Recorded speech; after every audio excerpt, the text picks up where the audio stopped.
If you're over your DIY website and want to hire a professional to finally build you a kick-ass website in Webflow, there's one thing we got to talk about first: editing. And more specifically, what kind of edits can you, the client, actually make to your website?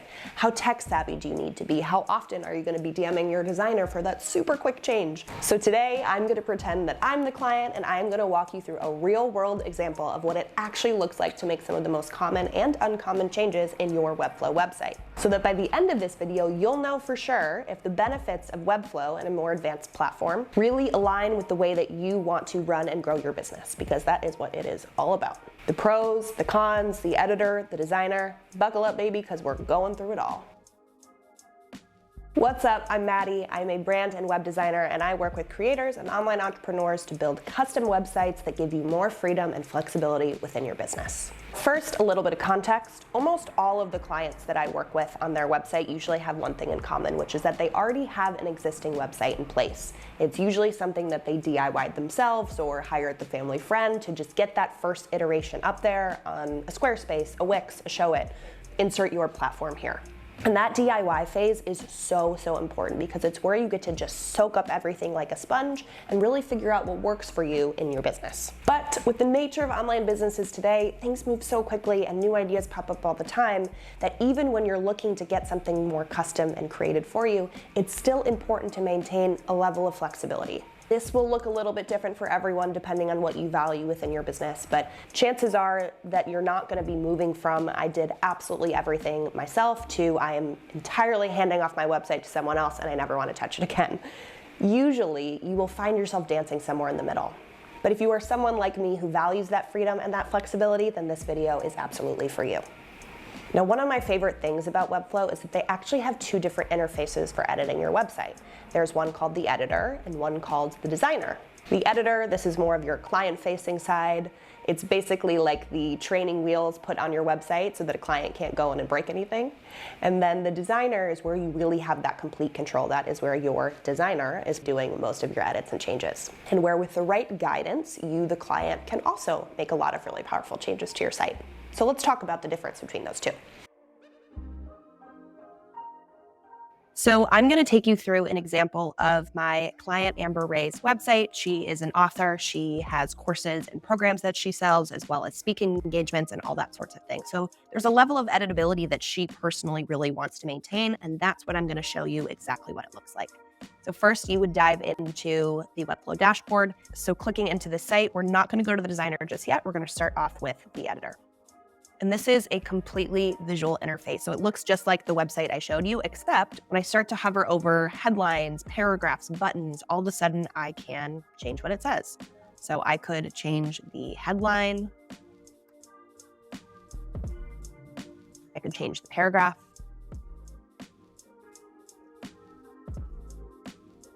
Simple enough.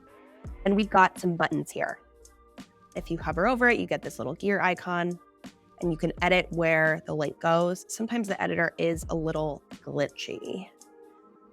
Now we can change to, if we want to do an external link, if we want to do a different page on the site, a different section on the page, an email, a phone number. So let's do, right now, Work with Amber, I think goes to the contact page. Let's put it in the offerings page and click OK. So that is a level of control you have there. And when I click that button, it will take you directly to that page to now start editing there as well. So I could also swap out this photo if I wanted, change these headlines, change these photos, links, text, etc., which is all great. That's really what the editor is meant for. It's completely visual. It's your headlines, your paragraphs, your buttons, your links, your images. And then in addition to that, probably the most powerful piece of the editor is also that you have access to your collections. This is going to be what's called your CMS database, your content management system. And it will look a little bit different for every website. This might be what you use blog posts for, podcast episodes, if you're updating team members, if you've got a ton of testimonials on your site, and you have them in some repeating sliders. It's a great, easy way to manage that content on the back end without having to go in and edit every single individual page.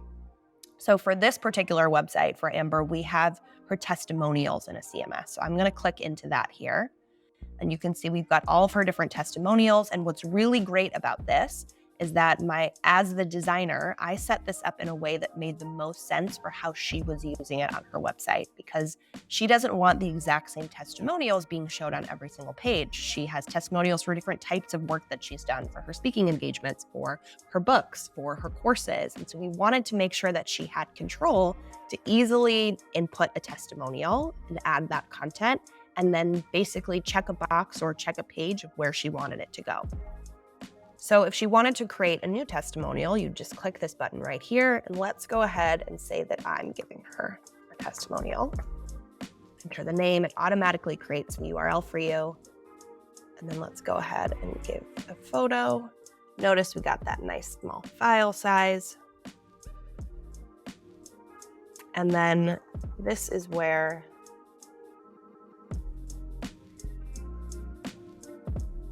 the testimonial would go. Obviously, I would give a much more glowing review, but you guys get the idea. And then this right here, the page tag, this is something that I built custom for her, so she can decide what page she wants this to go on. Let's say my review is about her book, and she might want that testimonial to go on her books page. She could pick multiple if she wants. And then let's say my title, and there you go. And you would just click create. Now, all of these edits are great and can often be a lot of what you need as a client, but you'll notice little things like, let's say I wanted to create an entirely new link in my navigation. What if I want to duplicate this link? Well, that's something you would not be able to do in the editor. If I wanted to change the font of it, the color of something, anything more detailed like that, that would be done in the designer. I've headed back to the dashboard, and I'm going to click in right here. And when I pass my website off to any of my clients, the first thing I make them do is watch a set of tutorial videos that I'm filmed for them, because it is not a free-for-all back here, and I need to make sure that they know that. Now, this is my client's style guide. This is where we find a little bit of method to the madness, where we have a breakdown of all the different typography heading styles and colors and fonts and things like that. And before we get into the editing, one thing we need to talk about is essentially this method and what is called classes. Classes is really what sets the designer apart and allows you to have that level of customization and to build a site that is really built properly from the back end.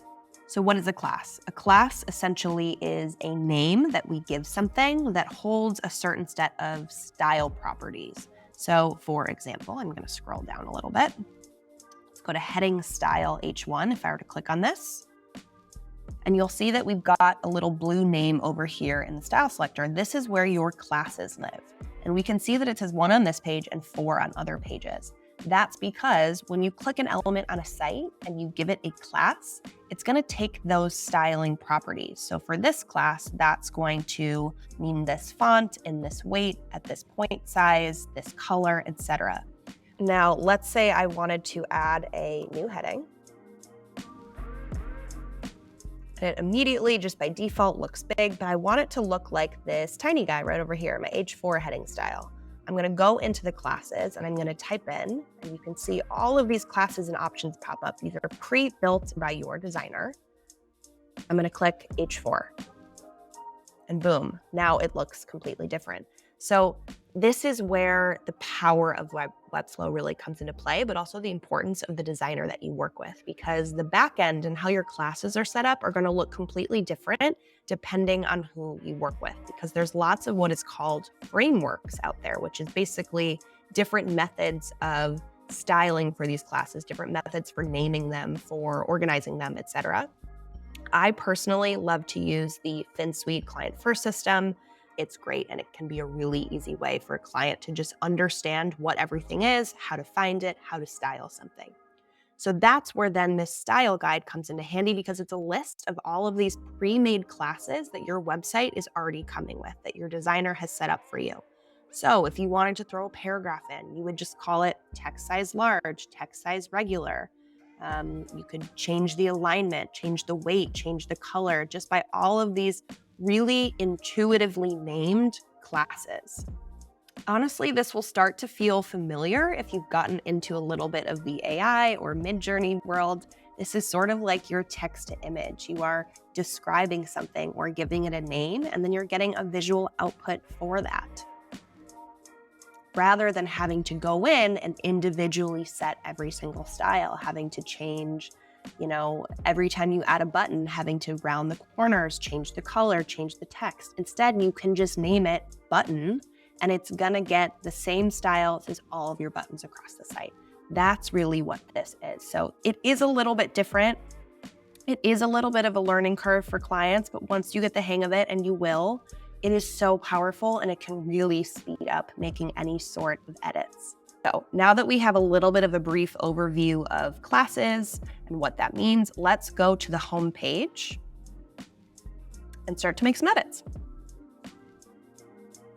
First up, we have got, I'm gonna click in this paragraph here. We see it's called text style subtitle. So if I wanted to change what this looks like, there's two essentially methods that I could use. So for example, if I wanted to change this text style subtitle, I would just delete it first. Maybe I just want this to be text size small. And we've got a much smaller font size. And this is really great for consistency across your site. That's why these classes exist, because all of your small text should be the same size, all of your medium text should be the same size. Not only is this great from a visual standpoint, but having this sort of structure and rules, especially with headings and paragraphs, is really great from Google's perspective and SEO. But let's say I wanted to do something not designer approved and make this an entirely different font that isn't even on my website. What you would do, because you can see this says 33 on other pages, you know that if you went down and you made a change to the font size or the typography, it would change it across the board for all 33 items on your page. Again, super helpful if you're making large branding changes. If you've updated your font within your brand guideline, this is going to be your favorite feature of all time because you can do it like that. But if you wanted something unique, all you would do is click this little arrow and just click duplicate class. And now I'm going to name it something new, something unique. Unique New York. I'm going to say, let's call this home subheading, whatever. Okay. Then you would click in here, go for new typography. Now, if I wanted to use this somewhere else across the site, I would just simply, let's say, added a new paragraph below. And that doesn't look like it, but maybe I also want this to have home subheading. Boom. And then I could add in, maybe I want some spacing in between them. So I'm going to add in what's called a div block, which is just, this is what's basically called a spacer in Squarespace. So let's do spacing medium. Then I'm going to change that padding. That looks about right. And there you go. Now, typically with a client website, I would already have these spacing, small, medium, large, etc. set up, so I wouldn't have to custom make it right then. But this is a copy of a client site that I was using, so I think I did that on her live site, but not on this. Anywho, let's get down into some other edits. So the button, you'll see it's so much easier to come in and change this text. You can literally just double click into anything the same way you did with the editor. And I'm just going to change this instead to, can I type? Work with me. Again, hovering over, click that gear icon similar to the editor. You can change the page that it goes to, the section, the links, all of that good stuff. Now let's go up to the navigation because we talked about what if we wanted to add a new link. I'm going to double click into this component and let's put it next to newsletter. So I'm going to select newsletter, and this is my favorite thing ever. I've got newsletter selected. I see that I have the link. I'm going to click Command C, Command V, good old copy paste, and I've got a new button. So let's call this Instagram. And I'm going to change where it goes. I want this to be an external URL. So I'm going to say Instagram.com/Amber Ray. That's her. And now the beauty of this component is that this is going to update across the board on every page that I've used a navigation component. That's what these fun little things are over here. We've got newsletter signups and Instagram reels, testimonials, looping logos, and you can see how many times it's used across the site. So this way, if you want to make an edit to one, it will make that edit across the board, which is really helpful and can speed things up. And again, this is where choosing the right designer and having good communication with them is really important, because you can communicate with them, what pieces of your site are going to be most important for you to edit so that they can make components strategically for the areas that they think will be repeatable, or versus maybe areas that you might want more like customized control. Changing an image will look about the same too. It's really just all about this gear icon, clicking replace. You'll see immediately too what size the photo is, so you can use those dimensions, be that in Figma or some other design platform in Canva, to recreate it at the same size and try to aim for a similar file size as well. So that way it's a pretty easy one-for-one swap and you don't necessarily have to worry about like layout issues. So when I come down and hover over this next item, which is a nice slider for some of her different offerings. Let's see, we've got a free journaling guide, we've got books. I'll actually show you a live preview of what this slider looks like. So let's say we want to add a new item to it so that there's 4 instead of 3. So I'm double clicking in and I want to find like the full component. You'll see as you hover over different things, we can highlight different elements, but we want like the full box, so to speak. And this one's called Current Offerings Card. And now this is where things can get a little tricky in the designer, because there's just so many elements across the board that can be a little bit overwhelming for a client that obviously does not need to learn the full ins and outs of Webflow. That's not their job. That's literally why they hired you. But it's important to create sort of a clarifying system with them to help them find what they need to be able to give them control over certain edits like this. So this is where the navigator is going to come into play. The navigator is essentially like your layers panel. It's where you can see every single item and element on your site, and you can open up these little arrows to see what is inside of everything, because that's really how this site is built. It is buttons within wrappers, within components, within sections. You get it, kind of the Russian nesting dolls of your website. So when you click into it, whatever is blue is what we're currently looking at. And there's icons next to everything to tell you what that is. I like to make sure that my clients first get a little 101 review of essentially how to use Webflow and what some of these links mean, so that they know what they're looking for when they're inside of it, giving them more confidence and control to make edits. The second thing that I like to do with them is, if I know there is a certain component or a certain item that they're going to want editing control of, that they're going to want to be able to duplicate or create new versions of, I like to change the class name of that item and make it in all caps. That's sort of my way to signify to the client, like, hey, this is what you click on, this is what you duplicate. Just so that they don't have to worry about clicking on the wrong thing or having to learn information that just like is too much. So for this, they know that they see the all caps down here or over here. There's also a nice little slide icon next to it, which clearly signifies like, oh, look, this is the full wrapper of the slide that I want to duplicate. So now they would click Command C, Command V, and we've got 2 of them. This is perfect. So now all you got to do is click your little gear icon to the image, replace your image. This will open up your panel of all different kinds of images on your site. So let's just use, we'll go ahead and use this one. Then you would change the title, say, I don't know, upcoming workshop. Change your paragraph, and then lastly, you're going to want to change your button. So maybe this is going to be sign up. So that's what it looks like to edit existing content on your site, which honestly is pretty straightforward. And we've got a testimonials component here. We know that this is a CMS, connected to a CMS because it's in purple, which then will take us over to our CMS panel.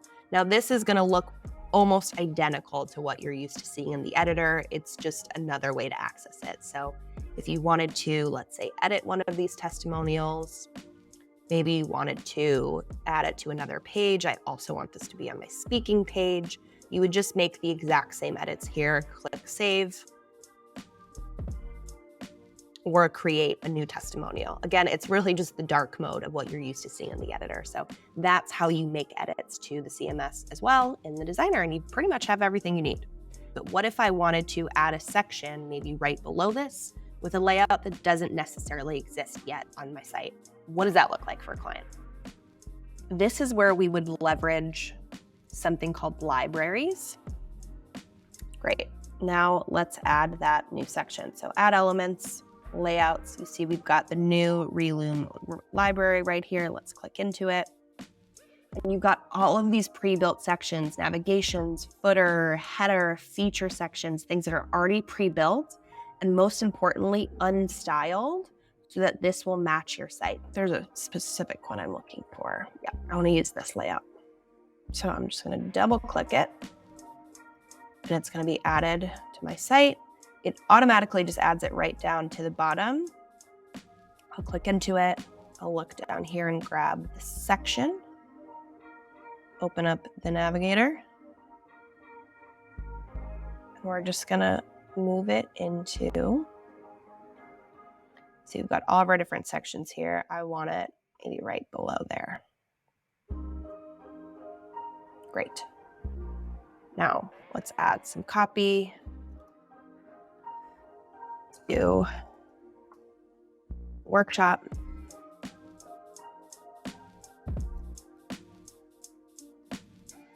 Gosh, I cannot type today. Sign up now for my new workshop. Please don't mimic your copy after mine. I know you are much more creative. So what if we wanted to start styling this to make it look like everything else on the site? This is where classes are the best. One, with adding in new content, we already have essentially classes that are added. This little RL that's in front, that stands for Reloom. These are essentially default classes that come with these layouts. What you could do is either edit these directly, but what I would advise you to do is actually delete this class and then start using the classes that are already set up on your site. So I'm going to type in subtitle, go to text style subtitle. And now this looks like all my other subtitles on my site. I'm going to do the same with the heading. I'm going to delete this and I'm going to type in heading style. I want an H2. And now it looks like my heading. Same here, paragraph. Let's go with text size regular. This is where things are going to get really fancy. I'm going to delete this class. I'm just going to call it button. Boom.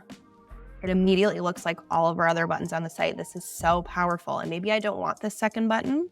So I'm going to grab this link and I'm just going to delete it. And like that, I'm already created an entirely new section. Last thing, add a photo. Let's go for, I'd love to find a nice wide photo. Maybe this, it's a little smaller. There we go. Okay.